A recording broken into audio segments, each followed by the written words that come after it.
Liburuak, koltsoiak, gailu terapeutikoak direla, etxez-etxeko salmentan, etxez-etxe egiten denak, arazo asko sortzen dizkie kontsumitzaileei eta hori eslatzen da EKAKUben jasotzen dugun erreklamazio mordoan.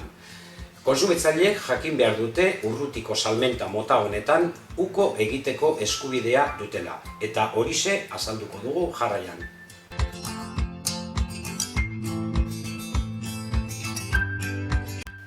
Uko egiteko eskubidea. Urrutiko salmentan eta kontratazioan, internetez, telefonoz edo atesate, uko egiteko eskubidea daukagu.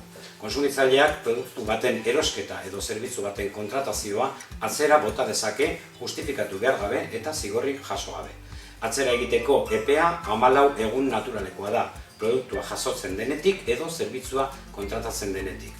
Saltzaileak eskubide honetaz informatu behar du salmenta edo kontratazioa egiten den momentuan.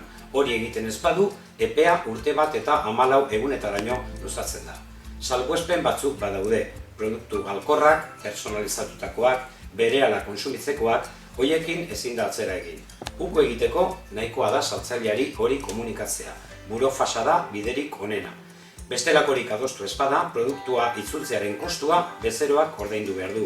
Saltzaileak uko egitea onartzen ez badu, kontsumitzaileak erreklamazio bat aurkez diezaioke, OBQ edo kontsumitzaile elkarte baten laguntzaz. Kontsumoko arbitraje bat ere eska daiteke enpresa sistema horretan atxikita badago. Baita eskaera judizial bat ere.